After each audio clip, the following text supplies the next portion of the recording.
Well, good afternoon, everyone, and welcome here to the Launchpad and our live coverage of today's surprise NASA media teleconference announcing a new commercial science mission. Not a lot known about what we're going to hear from NASA today, but a very interesting lineup of people, including the NASA Associate Administrator, the commercial astronaut and commander of Polaris Dawn, Isaacman, and the Hubble Space Telescope Project Manager, Patrick Crouse. So it should get underway here in just a minute or two. We are on the line with NASA, so if you guys have questions through today's announcement, you can send those in the chat by tagging us at the Launchpad, and we'll be trying to collect some of those and possibly ask the panel them directly as we await what we are expecting to possibly be an announcement of another mission back to Hubble, but this time with the Polaris Dawn crew using Crew Dragon, which would be an absolutely incredible mission. But we're going to wait for the official announcement. Take a moment, engage that like button, share out the stream as we await for today's media teleconference to begin. So stay with us. Should get underway in just a couple of minutes.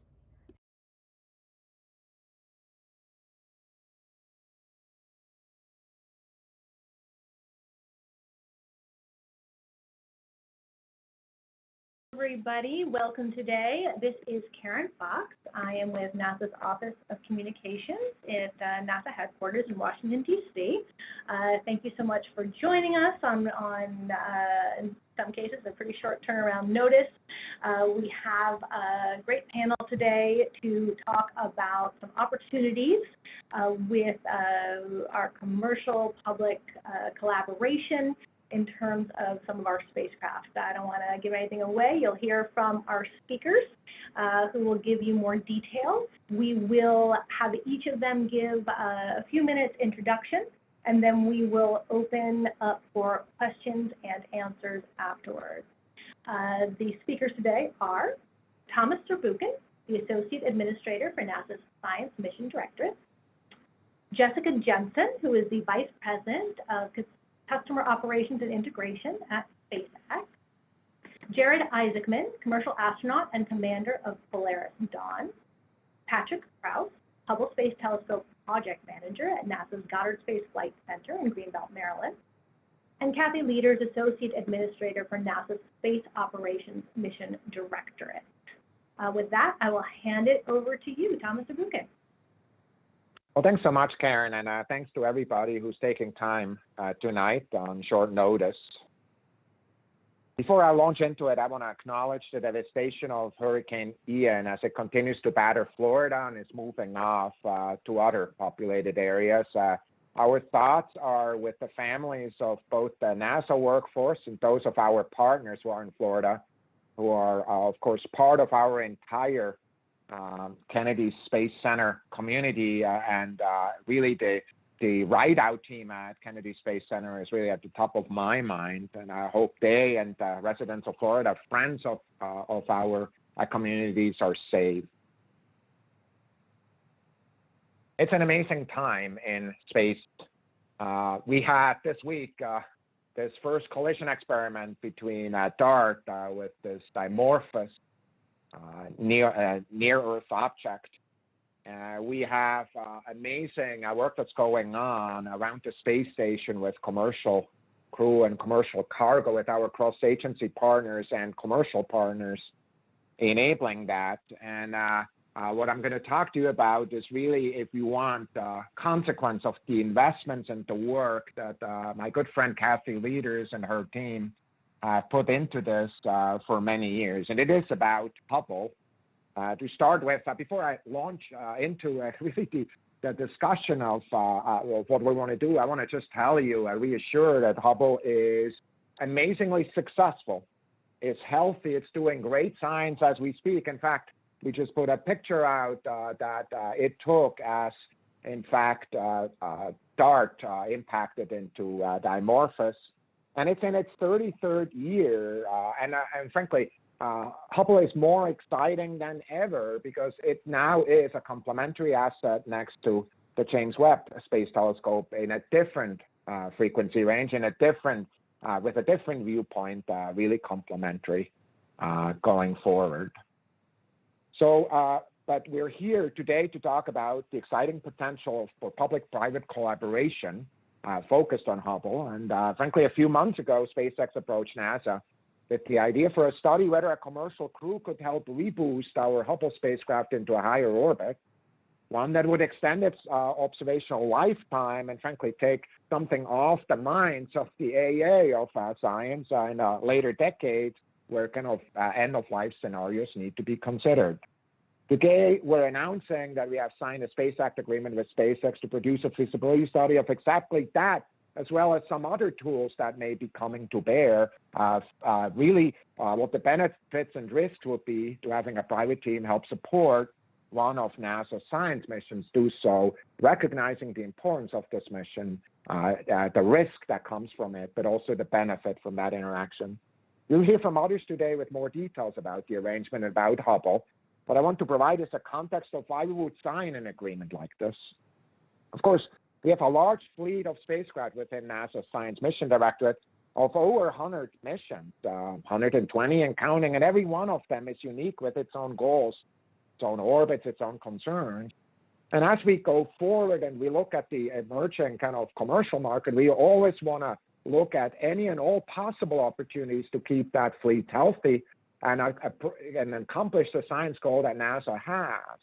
If private space industry might be able to help us with that, we want to know what the possibilities are, and we want to consider those.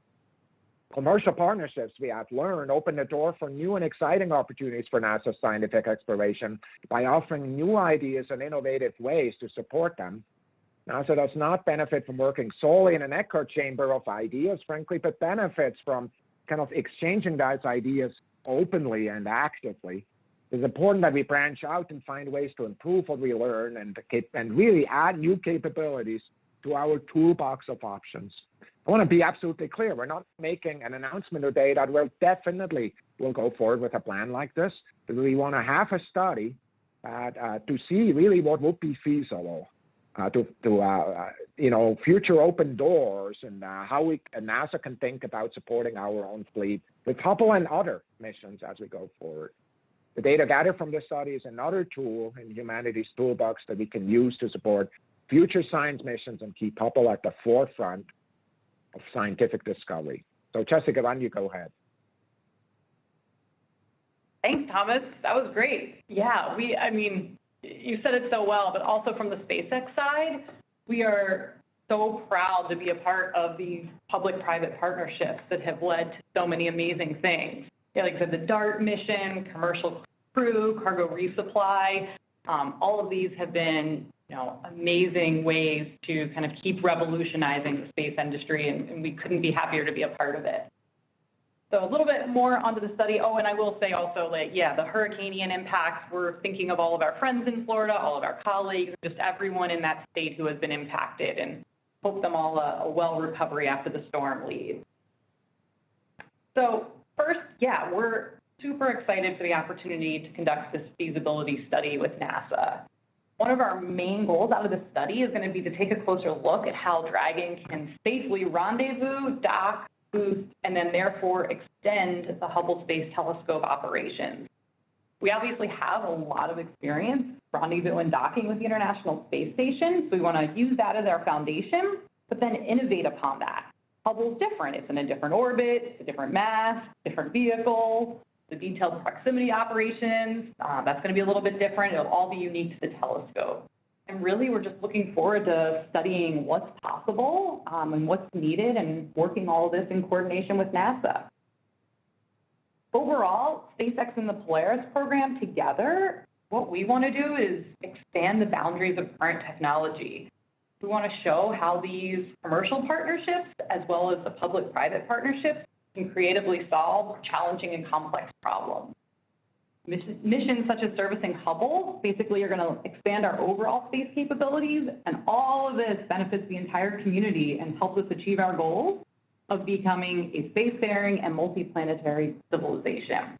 So I just want to give a huge thanks to NASA for continuing to partner with us. It's truly an honor. I will turn it over to Jared Isaacman.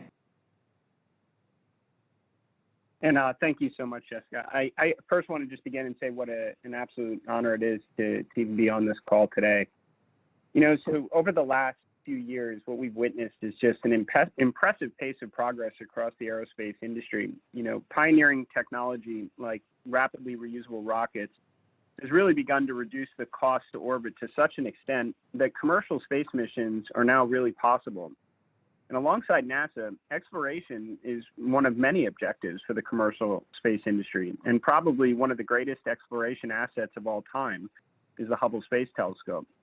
So while my comments are a bit specific, please remember, this study has broad applicability. But that stated, with James Webb Telescope now online, Hubble's mission has only gained in importance. So it's absolutely exciting to think about the possibility of extending the life and capabilities of one of our greatest explorers. So Polaris is excited to assist in this study, and hopefully it does lead us down a path that ensures Hubble's ability to continue to serve science for decades into the future. Thank you. Thank you so much. We will move on to Patrick Crouse. Hi, thanks for having me on this call as well. I'd like to repeat and emphasize that while Hubble is being discussed as a model in this feasibility study, repeat that Hubble is doing great. After more than 32 years, Hubble remains incredibly productive scientifically, with unique capabilities for exploring the universe and the unknowns in the universe. Hubble, using those unique capabilities, working in tandem with James Webb Space Telescope, enables greater productivity than either of the missions alone would have achieved working on their own. As a joint mission with the European Space Agency, Hubble has had more than 1.5 million observations to date and generated more than 19,000 peer-reviewed science papers, so arguably making Hubble arguably one of the most productive scientific instruments in history. In the past year alone, Hubble has released an image of the farthest individual star ever seen. The light of that star left over 12.9 billion years ago to reach us, and has also observed the largest comet nucleus to date, a 4 billion-year-old relic from the early solar system.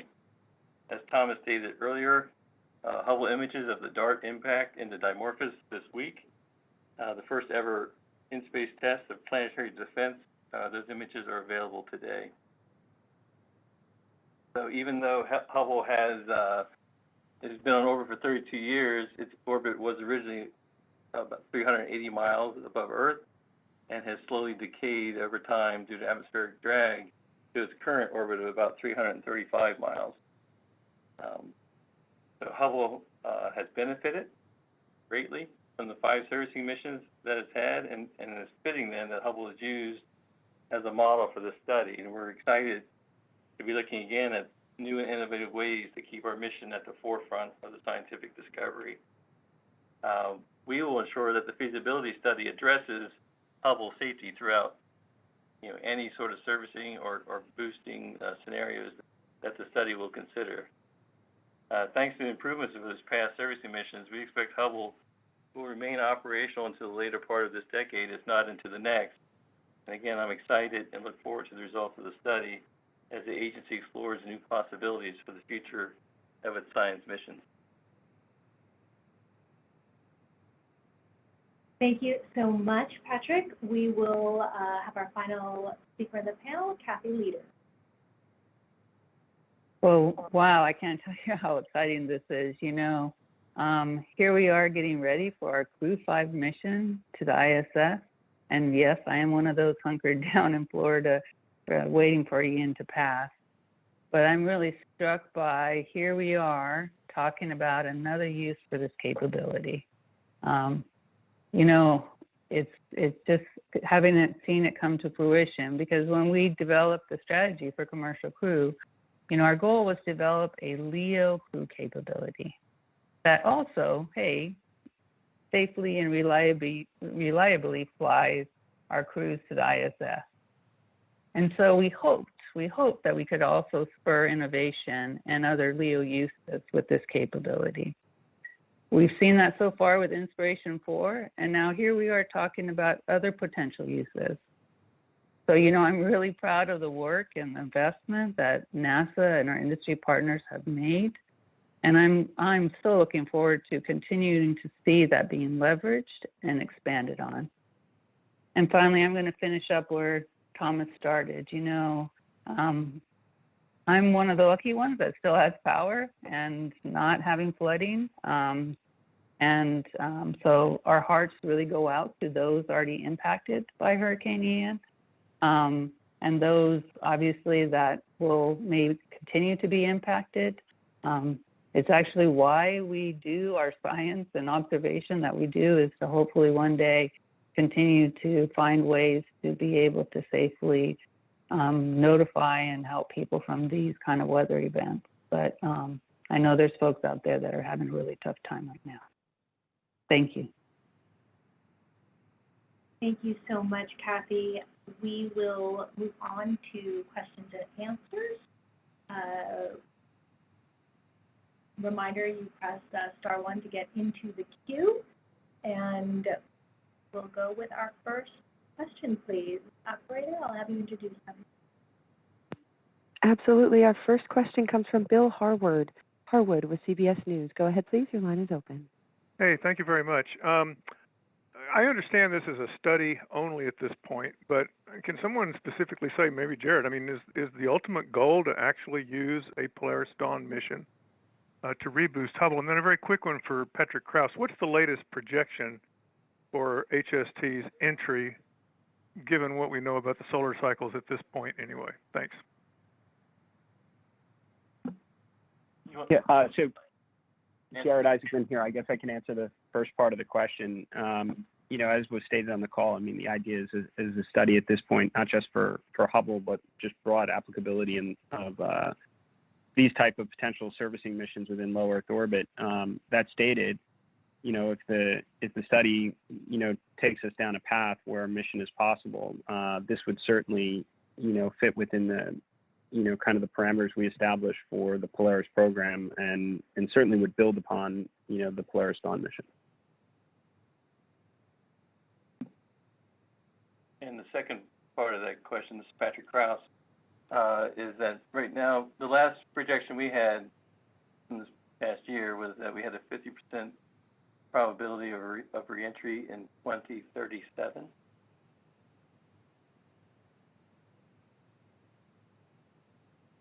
All right, thank you so much. Our next question is from Michael Sheets with CNBC. Hi, everybody. Just wanted to dive in a little bit deeper there. Obviously, Jared, you guys haven't mentioned a specific stated goal for the second mission of the Polaris program.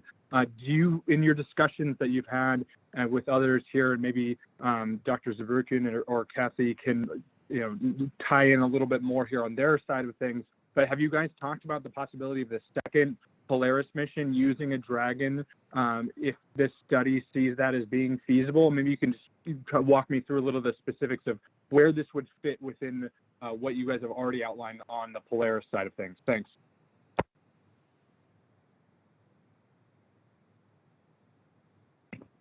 Sure. So Jared Isaacman here again. I mean, the Polaris program was all about technology demonstration, either new capabilities that are going to be necessary in furtherance of the objective of making life multiplanetary, or utilizing technology or capabilities that haven't been demonstrated in quite a long time.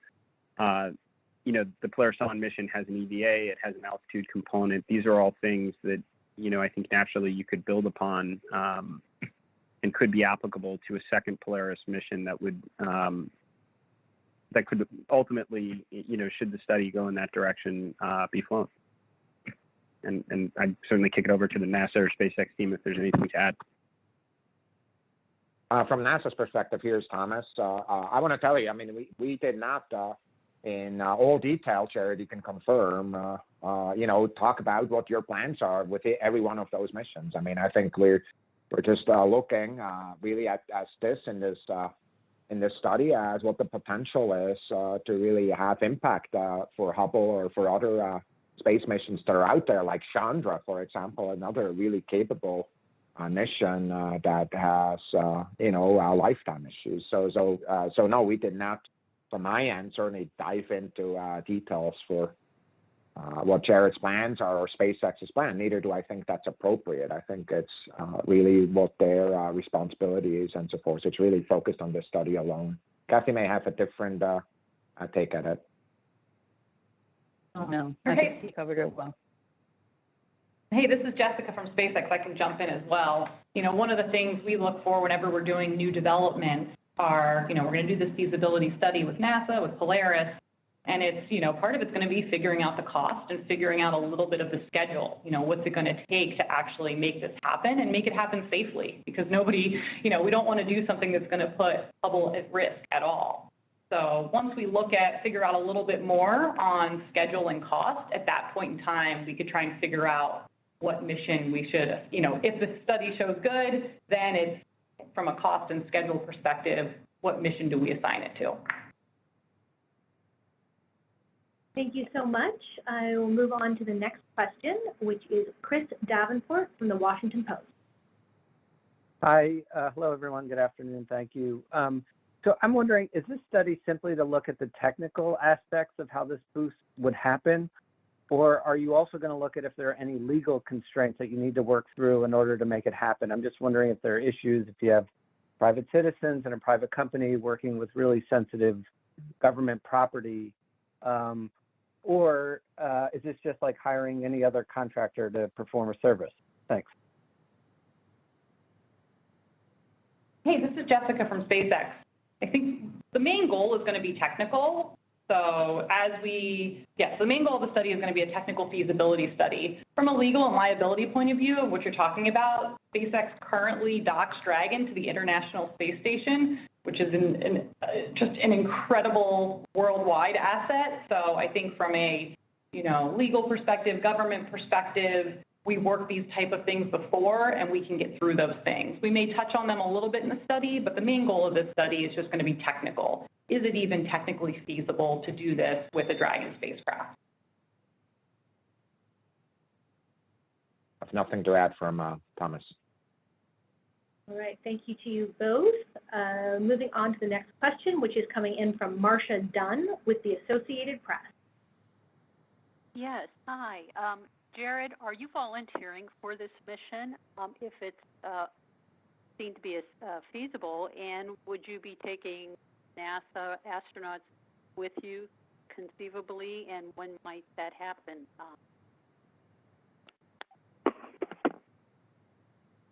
I think just to reiterate kind of the points that have been made throughout the call, I mean, really, we're just on a study at this point. I'm certainly hopeful that the results of the study support a mission to, you know, extend the life and capabilities of, again, you know, one of the greatest exploration assets, you know, for humankind. So, you know, I think we cross the bridge on who's ultimately, you know, flying it if the study ultimately supports embarking on a mission.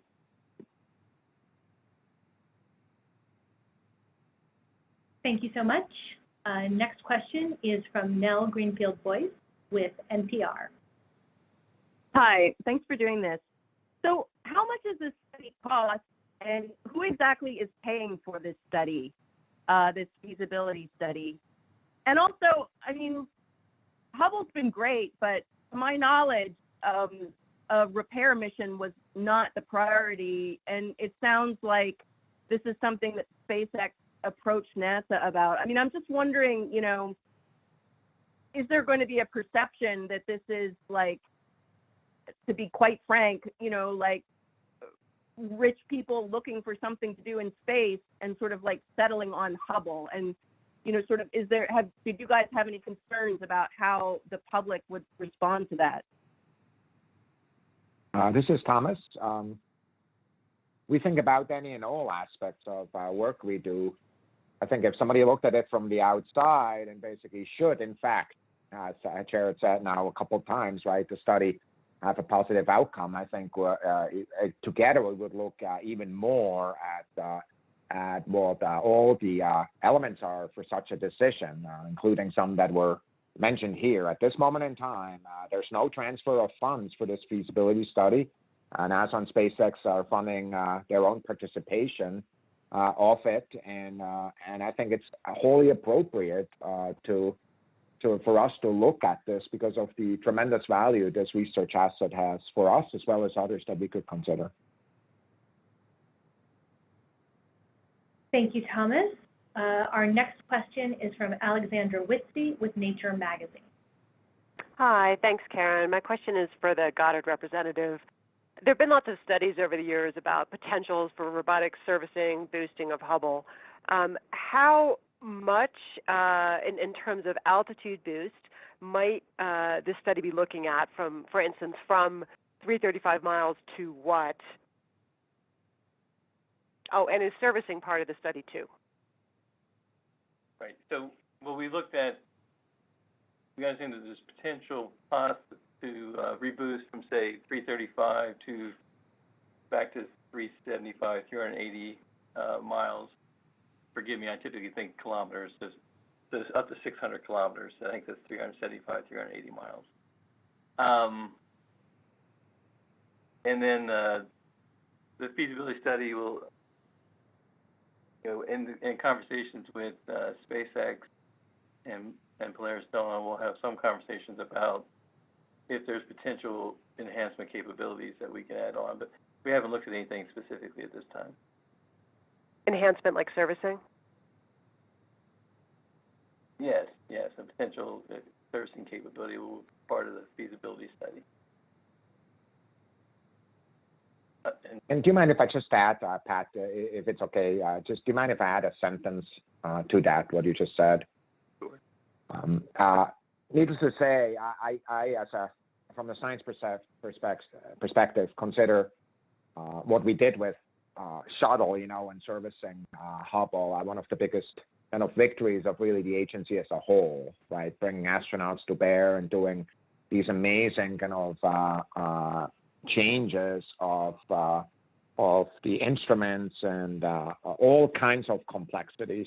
I just really want to make sure that everybody understands that as we start this study, I think we're starting at a point that is not at the level of sophistication kind of in our experience base that we were at the end of the shuttle era. And I think it's just really making sure that we're all just really recognizing that as we look at safety of both assets, that we recognize, kind of that, each step that we, if the study comes out that way, if we decide to go forward, each step will be considered, and then each one of the lessons, even though it was possible in the past, will have to be regained, kind of with new technology, with new partnerships.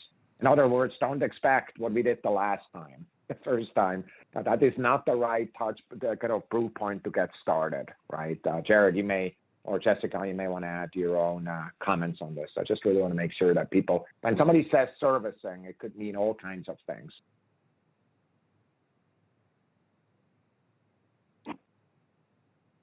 Nothing to add from my end. Thank you.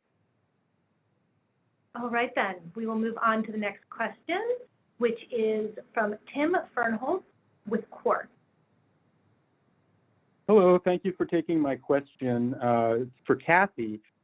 When private astronaut missions go to the ISS, NASA requires them to be accompanied by a former NASA astronaut. So I'm curious, if a mission like this were to go ahead, would you require a employed or former NASA astronaut to participate? And I'm also curious, what would the value of a mission like this be to NASA, and would you be willing to pay for it? Well, I think the first thing is, when we were talking about the private astronaut missions to the ISS, the reason we're looking at, and we just updated the requirement set, was really to make sure that the operations on the ISS were kind of maintained as seamlessly as possible, really to kind of protect the science aspect of what we need to do on the ISS, and making sure that the people that were going on the private astronaut missions, had somebody that had flown before and been able to help on those missions. Now, that's also, obviously a requirement. We continually look at our requirements, and as we go through and continue to work our private astronaut missions, we'll assess that requirement going forward. But right now, it's the best thing for us to do to keep the very complicated operations on station going as seamlessly as possible while we have, 4 new crew members on board that are fairly new, some of them to the on-orbit environment. I think folks have said probably like 4 or 5 times, we're just beginning the study of this. So I think that, we're kind of just stepping into it, assessing technical feasibility of it. I would say the questions you kind of asked at the second part of the question, I think, would be things that we would be fleshing out as things matured. And I don't know, Thomas, if you would want to add anything. I really don't have anything to add, Kathy. This is Thomas, of course. I think the only thing I want to tell you is that whether we look at investments of any and all assets and kind of any and all capabilities in science, we look at the decadal guidance as a strategy, as one of the key ingredients, how we do that. And so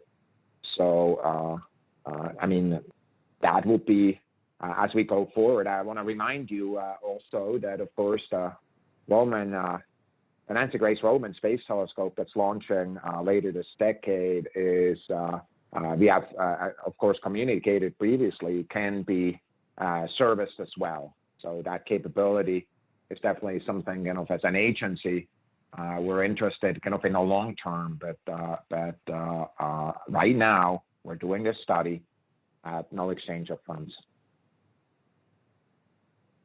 Thank you so much. We will go to our next question, which is from Jeff Faust with Space News. Hey, good afternoon. I'm curious, there's this whole emerging industry of in-space servicing, companies developing capabilities to reboost or service spacecraft. Will those capabilities be assessed by NASA at any point in this process before making a decision to proceed with SpaceX for a Dragon mission to Hubble Space Telescope to see if that is in fact the best option to reboost or service Hubble? Thanks.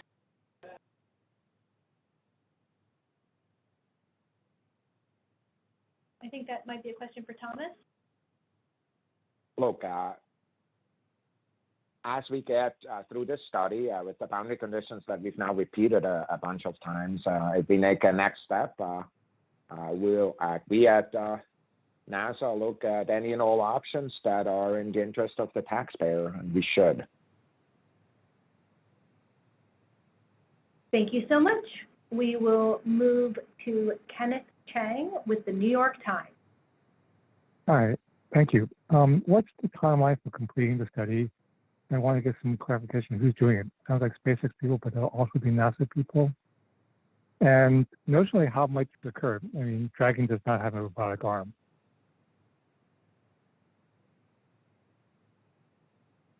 Hey, this is Jessica from SpaceX. I can answer that. So this is a 6-month study with NASA.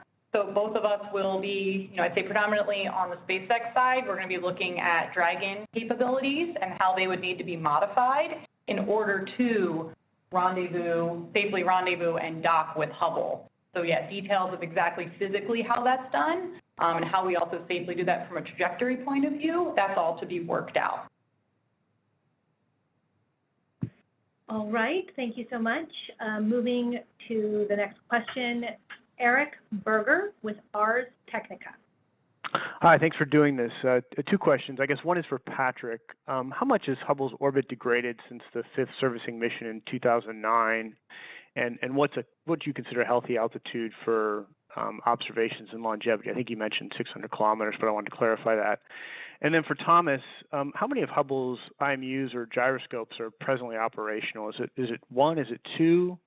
I mean, I know that this is just a study, but obviously it would be pretty great if you could replace that. Would that be within the scope of the study, looking at potential options like replacing a gyroscope to add longevity? Thank you. Patrick, why don't you answer the second question also, Thomas speaking. Go ahead.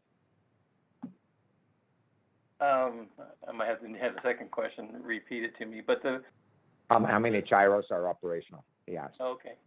So Hubble orbit was about 500 between 560, 565 kilometers at the end of servicing mission 4, and we're now down to just under 535 kilometers. So we've dropped about 30 kilometers since 2009.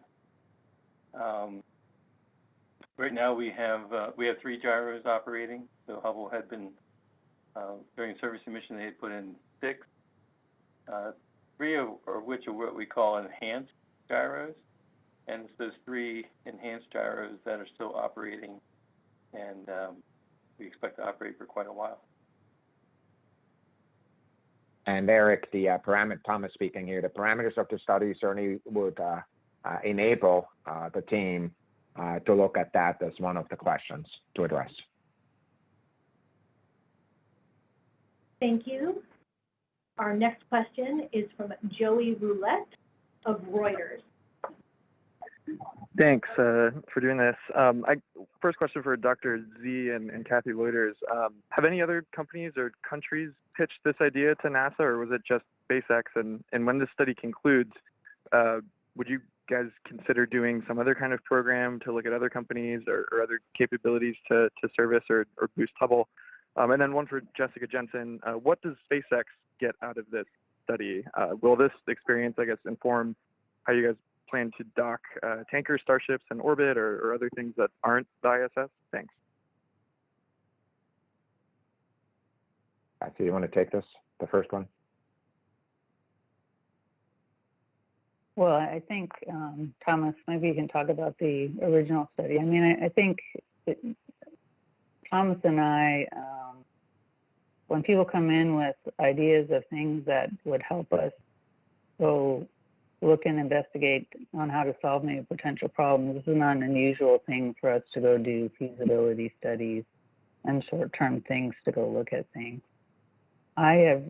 This to me is the first outside assessment, but Thomas, you can correct me if I'm wrong. Yeah, Kathy, first and foremost, we're working on crazy ideas all the time. Yeah. And frankly, that's what we're supposed to do. I hope you agree, all of you, that we're always supposed to push the envelope. This is really compelling because, a commercial partner came to us with an idea, and over time, we've had others come with various ideas. This is certainly in the area that we're talking about quite unique and first. So I'm not aware. Remember, I've only been at the agency for the 6 years, and not everybody only talks to me. But I'm not aware of another kind of idea in this kind of comparable to this one, kind of brought to NASA. I also want to just point out that we have tremendous plans with our both commercial partners with our agency assets, and that is with Artemis to go to the moon, right? There's a lot of goals we have that we need to achieve. So kind of for us, the priority certainly with our commercial partners is kind of to enable both kind of commercializing low Earth orbit, but also doing these. So it's certainly not the case that many of us feel that we have kind of a whole new kind of, the way you asked the question, kind of a whole new kind of strategy that we would want to pursue on top of what we're already doing. It's certainly not on my mind at this moment in time, but we should always look at what's out there and explore and see how we can add value to our assets and to our exploration programs. All right, to extend upon that and answer the second question, what does SpaceX get out of this, Jessica? So first of all, Hubble is a national asset, and it's really an honor for us if we would be able to extend its lifetime. So I think first of all, in the near term, I think that's just a great goal in itself. But SpaceX really sees the future in that we are a spacefaring civilization. And that means that there are spaceships flying all over the place, there's on-orbit refueling, there's vehicles from various companies, there's space stations from various companies. We do things like service very expensive spacecraft in higher orbits. We continue to service telescopes. We build bases on the moon and Mars and do all kinds of things. And so when you look forward to this spacefaring civilization, missions like this where companies are learning to adapt and figure out ways to dock to older vehicles and to, basically make two vehicles in space compatible with each other that weren't initially designed to be that way. I think that's an amazing capability, and that's how the industry needs to move forward. Thank you. Moving on to our next question, Marina Corin with The Atlantic. Hi, Marina Corin with The Atlantic. Thomas, you mentioned that SpaceX approached NASA with this idea. Can you tell us who at SpaceX did that? Or Jared, was this your idea?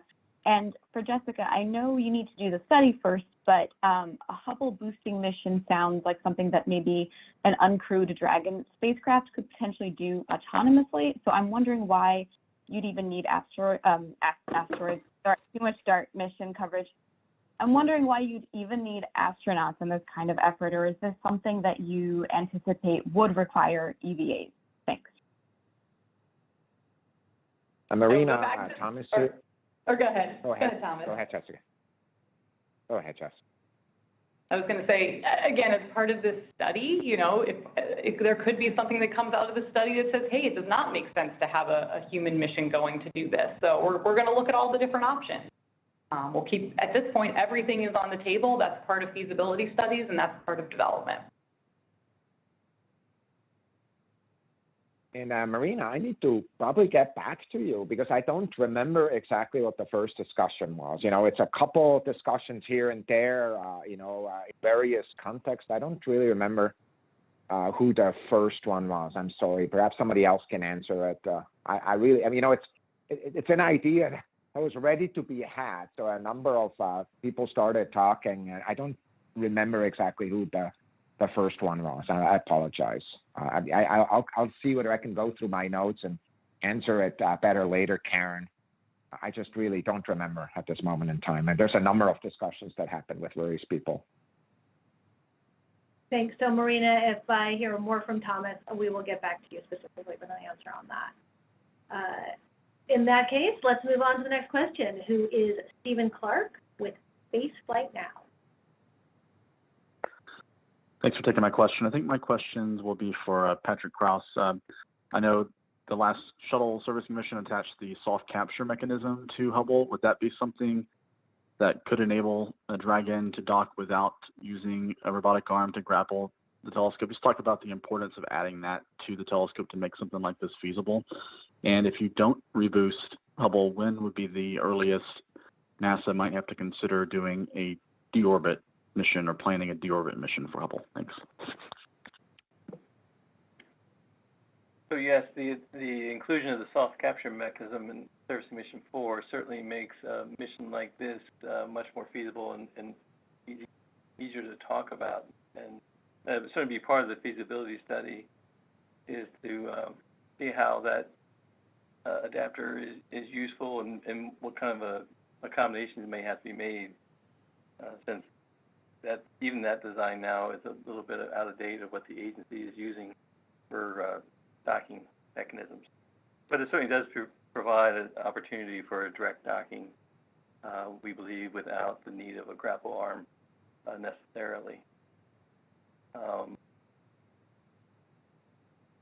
What was the second question? Sorry. It was about when would NASA have to start planning end of mission scenario. Right, and so NASA is always looking at studies and making plans and considerations. Right now, we're sort of carrying that in the later half of the 2020s. We would have to be having consideration of a mission that would then be ready to launch, say by the end of the decade, to go up and perhaps attach a propulsion system. But that's all notional at this point. There is no official mission that's been designated. The studies continue. Nothing to add. Nothing to add from my end. I just want to say I feel really strongly as to my colleagues here at NASA that really when an asset of the size of Hubble comes to an end, that we think of end of life in a careful fashion and kind of one that considers people on Earth and also the low Earth orbit as a resource. That's it.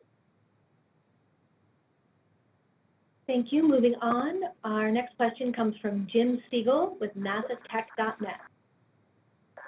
Hi, everybody, and thank you for taking my question. I think this is a question for Jared, and maybe Jessica will have something to add. I believe my readers are pretty well acquainted with SpaceX, but not necessarily with Polaris.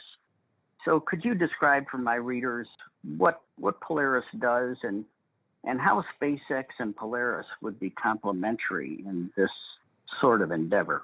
Thank you. Sure. So Jared here on that. I think where we could be complementary when you think of Polaris and SpaceX to this type of effort is we could be taking advantage of everything that's been developed within the commercial space industry to potentially execute on a mission should the study warrant it. With kind of little or no potential cost to the government, which you would think would be of great benefit to just all of humanity if you can extend the life and capabilities of an asset like Hubble or potentially other assets as more of them are launched into low Earth orbit.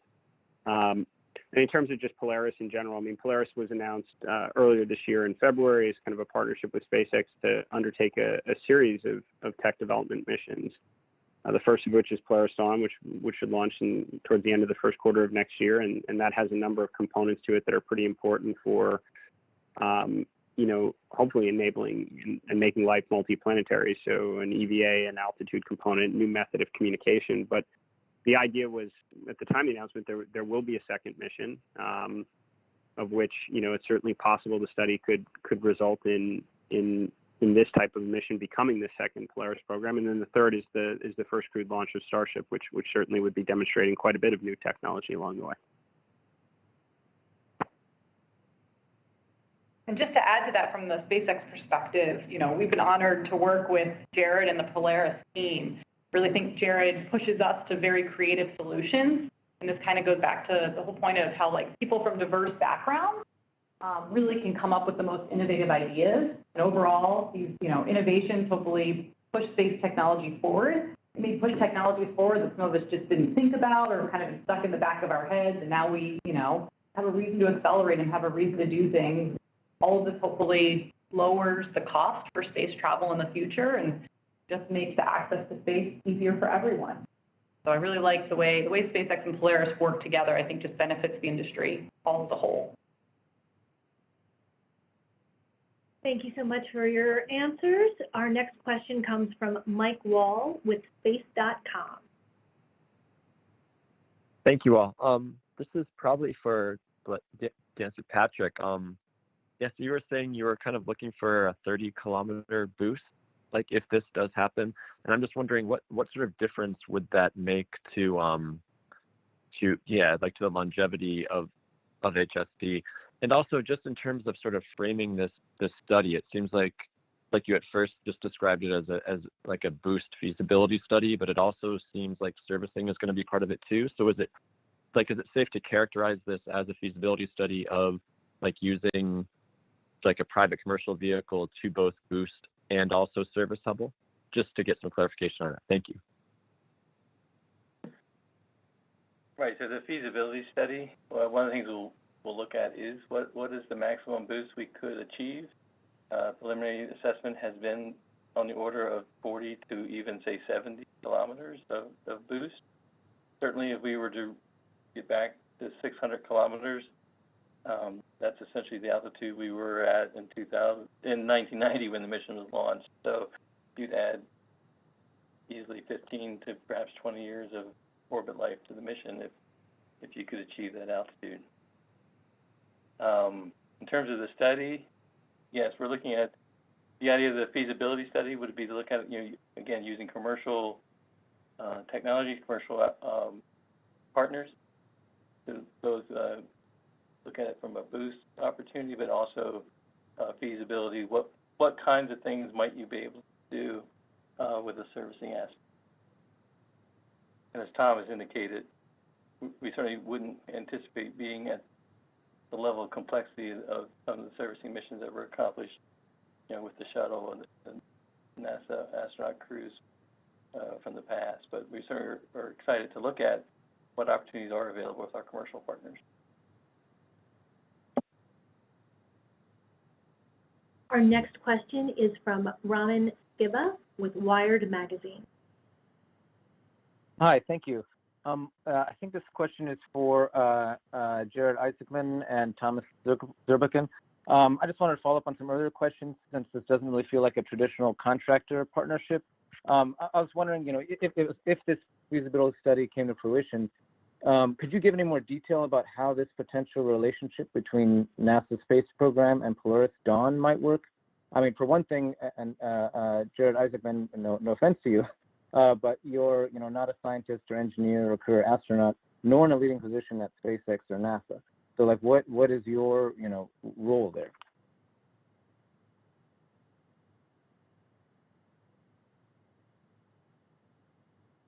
Yeah, I think it's a great question. I mean, and really, I would just point you back to the Polaris program and what was announced earlier this year, which is it's a series of tech demonstration missions done in partnership with SpaceX.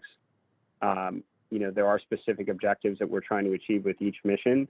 Certainly, the idea of boosting and servicing Hubble, should the feasibility study support it, would be a logical second mission. But beyond that, the bigger goal is helping to deliver on SpaceX's vision to make life multiplanetary. So the conclusion of the Polaris program is the first flight of Starship, and that obviously in itself could be a key enabler towards SpaceX's vision. As for my individual involvement, look, I'm just happy to be on the line right now. I think this is incredibly exciting about what this study could ultimately lead to. And if myself and the Polaris program can play a small part in that, it's a pretty good outcome. This is Thomas. You asked earlier about what contractual vehicles and so forth that we could use. Of course, the answer is, you can guess, right? We have not discussed that because we haven't decided what's coming out of the study. There's a number of vehicles available to us, and needless to say, should we get to the other side of that and need such a vehicle, we'll have a whole set of them available to us. So that has not been discussed, and neither should it have. Thank you. We do have quite a number of questions left. Unfortunately, we are going to have to end promptly at 5:30, so we'll get through as many as we can, but some of our panelists need to leave promptly at 5:30. Our next question is Leah Crane with New Science. Hi, thanks for taking my question. I was wondering if this does work out and we are able to boost Hubble, could we just keep doing this forever? Are there other limiting factors beyond needing a boost? This is Thomas, and of course, I'm going to ask Pat to go right after me. There's multiple things that limit the lifetime of a spacecraft. Sometimes it's propulsion. In this case, it's the orbital altitude, but there's other things that also age over time, such as the gyros. I think we already talked about. So in other words, the devices that keep the spacecraft, the ability of the spacecraft being pointed. There's computers that over time pick up more radiation and therefore become less effective, or perhaps such as the gyros. I think we already talked about. So in other words, the devices that keep the spacecraft, the ability of the spacecraft being pointed. There's computers that over time pick up more radiation and therefore become less effective, or perhaps have challenges. And the instruments, filters, for example, can get less transparent over time. A whole slew of issues like that are being considered by Pat and his team on a regular basis. And it is true that the orbit is one of them, but it's in no way the only one that relates to the lifetime of Hubble. Pat, go ahead. Yeah, you said it pretty well there, Thomas. I think as a consumable, right, the orbit is the obvious thing. As we're degrading Hubble, some of the instrument detectors, they get used up just by using them, and so eventually those will become we'll lose the ability to capture significant signal to noise. But the most things that we're focused on right now are the life expectancy of the gyros, life expectancy of fine guidance sensors. We do see wear and tear. So it really is just ongoing aging of the spacecraft components, electrical parts. We have reliability models that we look at, and of course we work, as Thomas said, very hard every day to try to mitigate the aging scenarios with the spacecraft. So we won't last forever, but we're trying to last as long as we can. And as we said, we think we have reasonable expectations of being able to operate productively through the end of this decade and into next decade, we believe. We are just going to have time for 2 more questions. Our next one is from Robert Perlman with Collect Space. Thank you. For Jessica and Jared, can you give a sense of how long this idea has been in the works at SpaceX and Polaris before you approached NASA? And Jared, you mentioned that the Polaris Dawn mission includes some technology demonstrations that might be applicable to a mission like this. Did this idea for a study predate Polaris Dawn and help inform what you would do on that mission, or was it born out of what you're doing on Polaris Dawn? I'm happy to start that off and then would kick it back to Jessica for anything additional. I would say that when we were giving consideration to what we could accomplish on the first Polaris mission and what that could lead us to for a second mission, the idea of potentially a Hubble servicing mission was one of the ideas up for consideration. So I'd say there's been a lot of thought and energy that has gone into this idea long before, we kind of arrive at this point, just to make sure it was, still in the realm of possible. But considering what we're aiming to accomplish with Polaris Dawn, it does seem like there are things that we can build upon from that mission that would be, applicable to what this study might ultimately determine as appropriate. Good words, Jared. Nothing to add from me. Great. And as I said, we just are taking one more question today. For those we didn't get to, please do feel free to contact us and we will try to get your questions answered. Our last question today will be from Manuel Mazzanti with debate. Thank you so much. I think my question, Jessica answered my question a few minutes ago, so I understand that the study will involve or will take a decision if this needs to be a crewed or an uncrewed mission. But I guess if it's safe to assume that if it ends up to be a crewed mission, some kind of servicing can be done. And I apologize if this was mentioned before. Yep, I think that's all part of the study. We want to benefit Hubble, and if benefiting Hubble is not just boosting it, but also providing some servicing, and that can be done with a human spaceflight mission, all the better. So it's all on the table right now, and as we get into the study, we'll have to figure out some of these things and see what's possible. Well, thank you so much. I appreciate everybody coming to this press briefing today. As I said, if we were not able to get to your question, please feel free to contact us directly and we will try to get you an answer. And in the meantime, you can check back at nasa.gov when we'll keep updated as we have updates. Thank you so much to everybody for being here today, and we'll talk soon. Thanks. Goodbye.